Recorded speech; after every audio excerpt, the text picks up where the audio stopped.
Well, can she journey a little more quietly? She's making the bacon nervous. Vera's journey, however, was not just an internal one. One Monday morning, she arrived for her shift with a new determined glint in her eye. She cleared her throat during the pre-lunch lull, calling a makeshift staff meeting at the counter. "My friends," she announced, her voice ringing with the passion of a recent convert, "I've been doing a lot of reading, and I've come to realize that we have a responsibility, not just to our customers' stomachs, but to their souls, and to Mother Earth." Mel, who was counting the day's meager earnings, looked up. Mother Earth doesn't pay the bills, Dingy, but she provides the very ground on which this diner stands. Vera retorted, undeterred. "I've decided it's time for us to make some positive environmental changes right here at Mel's Diner. It's time for us to go green." Jolene slowly set down the coffee pot she was holding. "Honey, the only thing green in this diner is the chili Mel made last Tuesday." Vera just smiled a beatific, unshakable smile. The greening of Mel's Diner had begun, and no amount of cynicism or grumbling was going to stop it. Chapter 29, The Greening of Mel's. Vera's environmental crusade started with small, manageable skirmishes. The first casualty was the mountain of styrofoam cups that Mel bought in bulk. Vera arrived one morning with 2 cases of paper cups she'd purchased with her own tip money. "They're biodegradable," she announced proudly. "They're also 3 cents more per cup," Mel roared, holding one up as if it were a piece of damning evidence. "Do you know what 3 cents adds up to over a year? It adds up to me not being able to afford my new bowling ball." The paper cup stayed. Next came the compost bucket. It was a bright green plastic bin that Vera placed in a corner of the kitchen, into which she diligently scraped all coffee grounds, eggshells, and vegetable peelings. What in the name of sanitary food handling is that Mel demanded poking the bucket with a long spoon? "It's a compost pail," Vera explained. "We're turning our waste into rich, life-giving soil. We're turning our kitchen into a fly convention." Mel shot back, "It's a slop bucket, and it's disgusting." The slop bucket stayed. Her most ambitious project was recycling. She designated 3 large bins in the already cramped storeroom, one for glass, one for aluminum, and one for what she termed miscellaneous paper products. She then taped a complex color-coded chart to the wall detailing which items went into which bin. "It's simple," she insisted, pointing to the chart. "Clear glass goes in the green bin, but brown glass goes in the blue bin unless it's a pickle jar, in which case it needs to be rinsed and placed in the red bin with the aluminum cans." The system was so convoluted that it was effectively a one-woman operation. Alice and Jolene made a token effort, but Mel ignored it, completely continuing to throw everything into a single trash can with defiant gusto. Danny, however, seemed to take a quiet interest, often sorting the bottles correctly when he thought no one was looking. Vera's relentless eco-enthusiasm became the new background noise of the diner. She'd follow customers out to the parking lot to chastise them for letting their cars idle. She replaced the harsh chemical cleaners under the sink with a homemade vinegar and lemon juice solution that made the entire diner smell like a salad. The staff treated her campaign with a tolerant, if weary, amusement. But Vera was not content with just changing their habits. Her vision was much, much bigger. She was about to escalate her war on waste into a full-blown organic offensive. Chapter 30, The Organic Offensive. The tipping point occurred during Vera's weekly grocery run. On a whim, she ventured into a new health food store that had opened a few blocks from the diner. It was a world of kombucha, on-tap bulk bins of quinoa, and shelves lined with products that promised wellness and enlightenment. To Vera, it was a cathedral of virtue. She returned to the diner in a state of righteous fervor, her arms laden with bags filled with strange and exotic items. "Look," she exclaimed, pulling a lumpy greenish object from a bag. "Spirulina. It's a blue-green algae that's packed with antioxidants." "It looks like something you'd scrape off a fish tank," Jolene observed, wrinkling her nose. Vera was not to be dissuaded. She had seen the future, and it was organic. That afternoon, she presented Mel with a document she had typed up entitled, "A Proposal for a Healthier Mel's." Mel read the list of proposed menu additions, his face growing darker with each item. Tofu scramble A, delicious cholesterol-free alternative. The mean green, kale smoothie, for energy and vitality.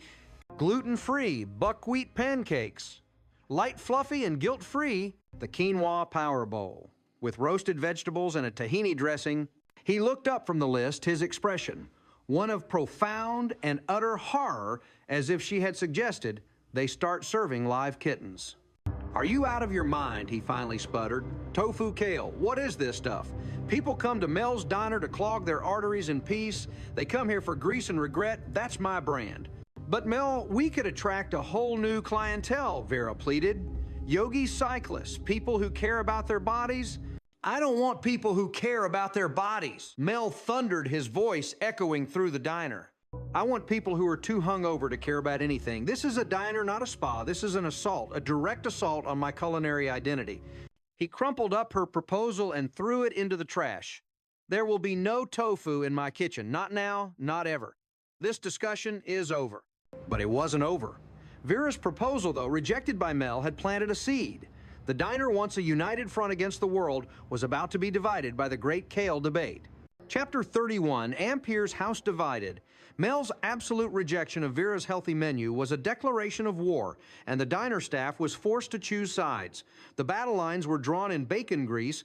Jolene was firmly in Camp Mel. "I'm sorry, Vera, honey, but he's right," she said, trying to be gentle. "People who eat quinoa don't eat in places that have a 30-year-old layer of grime holding the counter together. It's a fact of nature. People don't come to Mel's for a side of sanctimony with their bacon."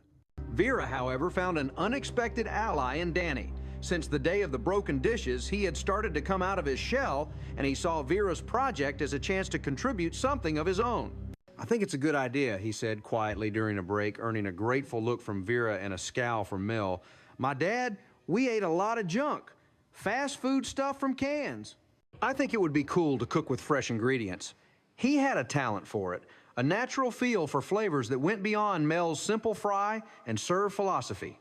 He and Vera began to huddle in the kitchen, experimenting with recipes from her health food cookbooks in their off hours. This left Alice caught in the middle. As a mother, she understood the appeal of healthier eating. As a businesswoman, she saw the potential in expanding their customer base. The diner was stuck in a time warp, and a few modern options might be the very thing they needed to survive in a changing neighborhood. But as Mel's longtime employee and friend, she knew how deeply he was tied to the diner's identity. To him, changing the menu wasn't just a business decision, it was a personal betrayal. "Mel, just think about it," she argued one afternoon, trying to reason with him. "We wouldn't have to change the whole menu. Just add one or two things. A salad that doesn't come from a bag. An omelet made with more than one vegetable." No, Mel insisted, his arms crossed stubbornly. "First it's a salad, then it's this tofu nonsense, and before you know it, there'll be yoga mats in the storeroom and people chanting while they eat my chili. It's a slippery slope, Alice." The tension simmered for days. The kitchen became a divided territory, with Mel and Jolene on the greasy side of the grill and Vera and Danny on the organic side by the prep station. Alice felt like a UN peacekeeper trying to prevent skirmishes over the proper use of olive oil. The easy rhythm of the diner was gone, replaced by a tense, unhappy standoff. Vera, feeling her dreams slipping away, decided she needed to take drastic action.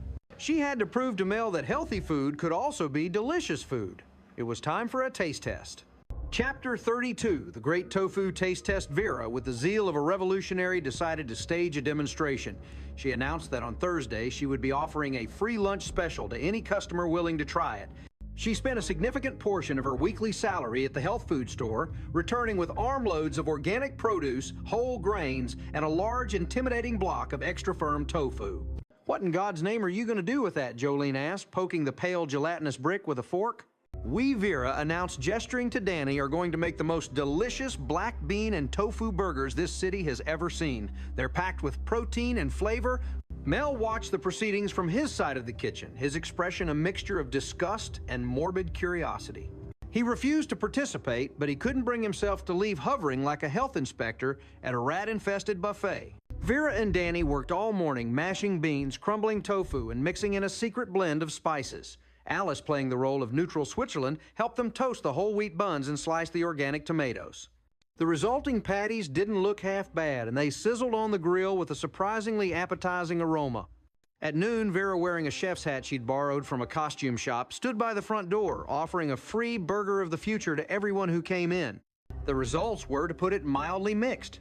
Earl took one bite, chewed thoughtfully for a moment, and then declared, "Vera, I love you like a sister, but this tastes like a mouthful of dirt after a spring rain." However, a young woman who had come in to use the payphone tried one, and her eyes lit up. Wow, this is amazing. Do you guys have a vegan menu? A few other customers were cautiously positive, admitting it was better than they expected. But the majority of Mel's regulars, a crowd raised on red meat and fried potatoes, eyed the black bean burgers with deep suspicion, preferring to stick with the devil they knew. By the end of the lunch rush, they had given away 24 of the special burgers, but had sold only 3. See? Mel declared triumphantly, pointing at the unsold patties. I told you, my customers want meat, real meat from a real animal that had a real mother. But some people liked it, Vera argued, her voice trembling with disappointment. We just need to give them a chance to get used to it. The experiment meant to unite them had only driven the wedge deeper. Mel felt vindicated, his worldview confirmed. Vera was devastated, her vision of a healthy, vibrant diner crumbling around her. The atmosphere grew colder and more strained than ever. The house divided against itself was on the verge of collapse. Chapter 33, The Compromise. The failure of the tofu burger taste test plunged Vera into a deep despondency. She went about her work with a listless air, her usual cheerful chatter replaced by mournful sighs. Her self-help books lay untouched on the break table. Even her compost bucket seemed to droop with a sense of failure. The diner, already tense, became a truly miserable place to work. The breaking point came a few days later. A food critic from a local Phoenix newspaper, a notoriously finicky man named Cecil Farmington, happened to stop in for lunch. Mel, in a rare effort to impress, personally cooked his signature meatloaf special.